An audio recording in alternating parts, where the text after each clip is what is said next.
NATO leaders have ended their summit by proposing a joint declaration of peace with the Warsaw Pact and by inviting Mr. Gorbachev to visit NATO headquarters.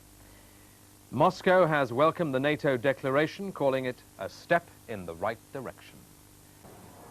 Now, business news, and British Airways is to buy 33 new Boeing 747 jumbo jets, and that brings their total order for the plane to well over 100.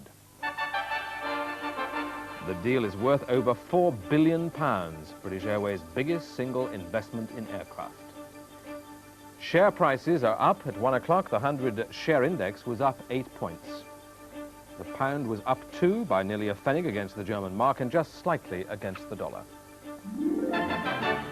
Now, cricket, and Graham Gooch has made his first century for England in 2 years in the third test at Edgbaston. But otherwise, this second morning belonged to New Zealand. They've taken 4 wickets, and at lunch, England were 283 for 5, with Gooch on 144.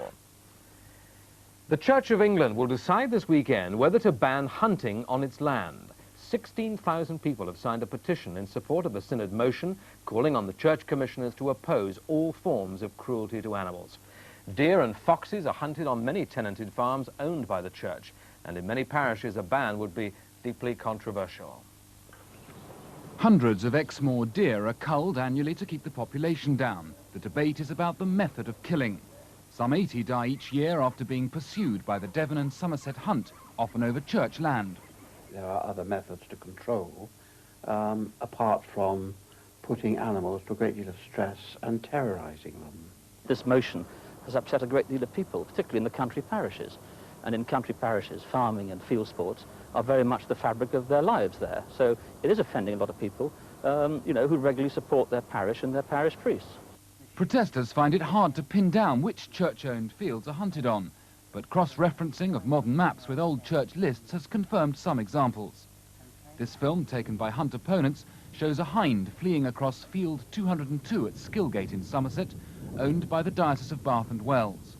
More land is owned by the church commissioners, and a ban would seriously disrupt hunting. The church view is that what happens here is up to the tenants. The church commissioners administer some of the lands of the church, and it's their responsibility to get money to enable the church to do its primary task, not to fall in with the views of pressure groups. The question of hunting on church land already divides many rural parishes, but some in the church want intensive farming and a range of animal rights issues to be taken up as a Christian cause. It's all this Friday lunchtime. From the 1 o'clock news on the BBC, good afternoon and have a nice weekend.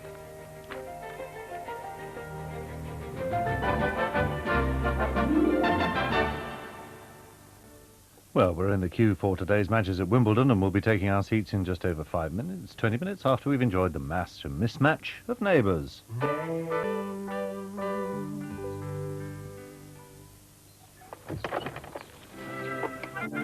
Miss Marple. BBC One celebrates the centenary of the birth of Agatha Christie with a murder at the Vicarage. There's been a terrible accident, and Vicar says to come straight over. I didn't realise that things had gone so far. No. An act of horrible violence and cruelty has taken place amongst us, my neighbours. We are, almost all of us, involved.